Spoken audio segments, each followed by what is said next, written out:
Welcome to today's daily market recap. Right now, you're going to see a lot of green across the board, including on my P&L today. The S&P 500 is up big. This morning, we had economic data that came out. The Consumer Price Index, or the CPI number, it's a data point that measures inflation month over month and year over year. The number came in below expectations, and investors reacted immediately. The market starts squeezing up. The reason the market is squeezing up is because it tells us that inflation is not going higher, which is going to make it more likely that the Federal Reserve decreases interest rates. If you recall, during the bear market that began in 2022, it was because the Federal Reserve decided to put the brakes on the stock market and on the economy by jacking up interest rates. They can do this at any time. They can jack up the rates and slow down the economy, or they can reduce the rates and speed up the economy. But when the economy is really moving quick and everyone's making money, inflation starts to increase. Prices increase because everyone's got money to buy things. Now, initially, when we saw this big spike in inflation during the pandemic, the Federal Reserve thought that this was transitory. This was a direct result of the lockdowns and sort of the disruption in the supply chain because of people that were out sick with COVID and stuff like that. And then they realized that actually the inflation was not transitory, it was not going anywhere, and they needed to increase the interest rate. So now we've been in a higher interest rate environment for 2 years, and this has taken a toll on the overall market. The reason is that if you can get guaranteed rates of return in the bond market, why take the risk of investing in equities, right? It's not worth it. Now, previously, when the bond markets were at historic lows, you wouldn't even keep up with inflation by keeping your money in the bond market. So you had to take the risk of being in equities. And what that did was it put more money in the equities market, which helped sort of push it higher. So equities investors want to see the Federal Reserve reduce those interest rates. Now, back on Friday, we were in a very different situation. On Friday, we had the December jobs numbers that came out, and they were above the estimate. And what did the market do? It tanked, because the jobs numbers being above the estimate meant that we're in a really strong economy. People are going to be spending a lot of money. The interest rates are not going to go down, because if they go down, it's just going to make inflation get worse. And so people are really cautiously waiting for the CPI number today. And since the CPI number came in below expectation, it showed that even in spite of a strong job market and low unemployment, inflation did not go up or exceed what was expected. In fact, it came in just slightly below. So right now, market responded well. This is the picture of the S&P 500, a nice big gap up. Now, of course, the market's pulling back a little bit right now, and it's to be determined where it closes today. You could see based on our daily chart, the S&P 500 back on Friday sold off right here, and then Monday morning was gapping down, but closed strong. Yesterday, we opened high, we dipped down, and then closed sort of weak. And then today, big gap up. So right now in the daily chart, we've got a bit of a doji candle, right? We've got this little body with a little top and a little tail, and you were below probably a short-term descending resistance line. But overall, we're back inside our channel, and across the board, we're going to see a lot of green in the market today. My P&L, $4,977.63. Not bad, nothing to complain about, certainly not a home run, but I got some base hits today. Now, the challenge today was that the CPI number, when it came out, and you can see that was right here at 8:30 in the morning, prior to that, trading was pretty slow. So it was a pretty slow morning until we got that pop in the overall market. But that pop in the overall market also created a lot of dispersed attention, because now people are trading all of these different stocks that are going up sort of in sympathy to the market. And so that took attention away from some of the small caps that I was focusing on. So in fact, sometimes I could even do better on a day when the overall market is not just flat, but is down slightly, but you have one or two stocks that are bucking the trend of the overall market and are up big because they have news. So today you just have a lot of stocks that are up, so dispersed attention. All right, so the first stock I traded today was OSTTX, and this is my biggest winner. This is a biotech stock. This is a company that put out news at 7:40 this morning announcing phase 2 clinical trial achieved their primary endpoint. So good news, and the stock squeezes from 4 straight to 850. Now, the way I found this stock was, of course, it hit my high of day momentum scanner. So it's on my high day Momo scanner over here, and we'll see. So this scanner is searching the market in real time for stocks that meet my criteria of being worth trading based on my 5 pillars of stock selection. So OSTX hits my scanner right here, and let's see, it first would have hit the running up scanner, but it hit the high day momentum scanner, right here. Let me get my drawing tool, at 7:41 a.m. Now, the first thing I noticed was it's nearly 17 million share float. And I thought, a 17 million share float, man, I don't know. So I pulled it up, and when I pulled it up on the 1 minute chart, I could see that it was obviously spiking, huge spike. So then I zoom into the 10-second chart, and while the 10-second chart is coming up, I'm also pulling up my level 2. So now I'm pulling up my level 2 window, and I took my first entry right here. I saw that it popped up, pulled back, popped up, pulled back, and I jumped in right about here. It squeezes up to 8. It goes up to a high of 840. I took my profit. I bought this dip right here. It retests 840, double tops, isn't able to break higher, and then it starts to pull back. So as it starts to pull back, I'm thinking, all right, am I going to get a nice dip trade on this? And I'm watching this 719 level, kind of held support there, comes up higher. And we're watching the previous high, which was at this point 841. We come back to that level, we can't break it, and we drop back down further. So as we start to pull back, now I'm switching back to the 1 minute chart, and I'm looking at the 5 minute, and I'm realizing, okay, we've got a double top here with this tweezer top. This is a reversal indicator. It starts selling off, and as it dips below VWAP initially, I'm thinking, okay, we're below VWAP right here. Let's see if it can get back above VWAP, and then we get a curl back through the high. But it couldn't do it. That didn't happen. It just held below VWAP. And in fact, right here, there was about a 50,000 share seller right at the volume weighted average price. So seeing that on the level 2, I was like, all right, we've got resistance. So it ends up giving us 5 red candles in a row pulling back. It bounces back to VWAP, and now there's a 200,000 share seller at 7.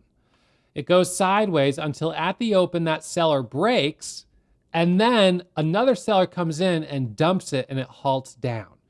So here's the problem with this stock. What you've got on this is a stock that has a 16, nearly 17 million share float. So what do we know about a stock that has a high float like that? There's a lot of shares that are up today, almost 100%, and these are people that are going to want to take profit. So how do they take profit? Well, they've got to sell on the open market. I'm going to try to turn on my whiteboard camera here so I can show you on the whiteboard. So in order for them to take profit, they've got to sell shares. So what ends up happening, unfortunately, in this case is you've got only about 15 million, 16 million shares of volume today. There's not enough volume to absorb all of the selling. And so if we jump on the whiteboard here, let's move this over here, grab this. So if we jump on the whiteboard, we've got 16 million shares float approximately, and these people are all up plus 100%. So some of them, and let's say it's only 1.6 million shares, then that's low. But let's say only 10% of them decide I want to sell when I'm up 100%. You'd think it'd probably be more than that. So let's say it's 5 million shares. 5 million shares want to sell. Well, it's only got about 16, 17 million shares of volume. So 1/3 of all of that are people that have been holding for a while that want to sell. And there's not enough fresh buyers to absorb all that selling, and that pushes the price down. Now, imagine if this had had a float of only 1.6 million shares. When it was up 100%, you only have 1.6 million shares that would potentially want to sell. Let's say half of them sell. That's only 800,000 shares. So now all of a sudden, the ratio is changing significantly. 800,000 shares want to sell. Let's say you still have 16 million shares of volume. Well, holy smokes. Now, the selling is 1/20th of the volume. It can easily absorb that amount of selling, and the price will continue higher. So the result is lower float stocks tend to move and hold up better when they've got good news, and higher float stocks, even this one, 16 million shares, can be a little bit trickier. Now, it's not that it was a super high float, but it was high enough that it just wasn't able to go higher, and there were some obvious insiders that were excited to sell. Now, whether or not, and you could look at, this is, of course, one of these stocks where you have the possibility of institutions over the years, because that are invested and hold stock or warrants that want to sell. Usually these types of companies run at a deficit. So in order for them to continue to do their research and development, they sell shares to institutions who believe in what they're doing and are hopeful that the company is able to, come up with a great cure for cancer or something. And then the whole company gets bought out by, one of these big drug companies. So they're taking a little bit of a risk there. But what they'll do is they'll say, all right, this company wants $20 million to get through another year of research and development. We'll give you $20 million, but we want stock at $3 a share. That's a discount over the current market price. And so the company is like, well, we don't have anyone else offering us $20 million, so we're going to take it. They take it, they give this institution the shares, and now on a day when the stock is up, that institution is like, okay, time for us to sell some of those shares. So that could be what happened today, is one of those institutions said, let's sell 3 million shares of the stock that we've been sitting on for a while. Let's get rid of it. And so then they get rid of it. All right, so that was OSTTX or OSTX. That was my first trade of the day and my biggest winner. And it wasn't a home run by any means. So got a little cushion, but nothing crazy. So after a couple trades on OSTX, I'm sitting here wondering, all right, what's going to be next? The next stock was EVAX. Now this one, thank goodness, I only did a 1,500 share position on. This was a very fast trade. Basically what happened on this stock was it popped up right here. It pushed higher to 5. It dipped down for a second. I got a partial fill at 450 and I said, I'm not chasing this. It popped up to about 540. I took that off the table and then it came right back down and I sold the rest actually. So small position, I got a partial fill. It was actually a partial fill on 2 orders. One was 737 shares of 1,000 shares, and the other was 469 shares of 1,000 shares. So got a small win on that. And then we had XXII. Now, XXII, this is very interesting. This is a company that has popped up a number of times over the last couple of trading sessions. And I think what we might have going on here is a company that desperately wants the stock price to be up so they can probably sell shares. That's my guess. Maybe it's insiders who are selling, or it's some institutions that are holding shares that are trying to sell, because the company seems to continue to recirculate basically the same news. We keep seeing the same headlines coming out, but the stock pops up. So I was hesitant on it, but I did go ahead and take a small dip trade when it started to pop up. So this one popped up here, hit a high of 770 or 870, dips down. We got a little dip trade, and then that was the pop up to 920. So a small trade on that for $730, nothing big. Again, I was like, all right, clearly we're in base hit territory today. Next trade, SGBX, small scalps on this coming into the open. The reason I traded this one, even though it's a little cheaper, was because I figured it was very similar to AIFF yesterday. AIFF yesterday was sort of grinding into the open, and then the bell rang and it squeezed. So I thought maybe that would happen on this, and I jumped in as it started to pull away. But it didn't give us that same move that AIFF did yesterday. So AIFF yesterday going into the open, you'll see, was sort of similar chart, kind of pulling away, and then it squeezed at the open. So that's kind of what I was thinking might happen, but I ended up being wrong on that. It was still a winner, but nothing big. And those are the 4 stocks I traded. BKYI, this is another one that's been on the scans. It is moving up nicely now, up 140%. It's got a low float, but I didn't like how it popped and then reversed. And when I looked at the daily chart, or I was even looking at the 5-minute, I noticed that this kind of had a history of popping up and selling off. So and honestly, I've traded the stock before, and it's not one that's been a big winner. So sometimes when you develop that memory of a stock, you're like, no, this isn't one that really works too well. It pops up and then it reverses. But sometimes it's the boy who cries wolf. Sometimes there actually is a wolf. And in this case, maybe there really was something to be excited about. But the headline was, National Bank of Egypt enhances enterprise security with multi-factor authentication and single sign-on solutions from BioKey, which is this company.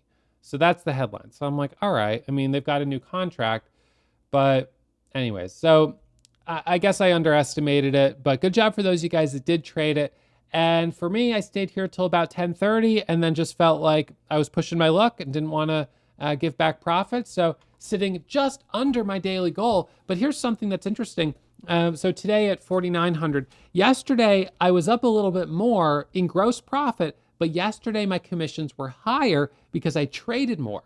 Today I made a little bit less in gross, but I didn't trade as much. So commissions today will be a little bit lower. So kind of the luck of the draw. I trade a little more conservatively today. And you know what? It's midweek. Usually Wednesday's a great day, but we just didn't have any really good news catalysts. That's all right. Overall market is up. I'm happy to see that. And I'll be back at it live streaming first thing tomorrow morning, 7 a.m. And hopefully we'll have some nice stocks on the scanner and we'll get some nice breaking news headlines between 7 and the 9:30 opening bell. All right, so make sure you guys check out my 2-week trial if you haven't already. You can watch over my shoulder. You'll have access to the scanners, the charts, the news feed, the chat room, and a selection of classes for my Warrior Pro curriculum. And I hope to see you guys bright and early tomorrow morning. Reminder, as always, trading is risky. My results aren't typical, so please manage your risk, take it slow, and always practice in a simulator before you put real money on the line. I'll see you live streaming tomorrow at 7 a.m.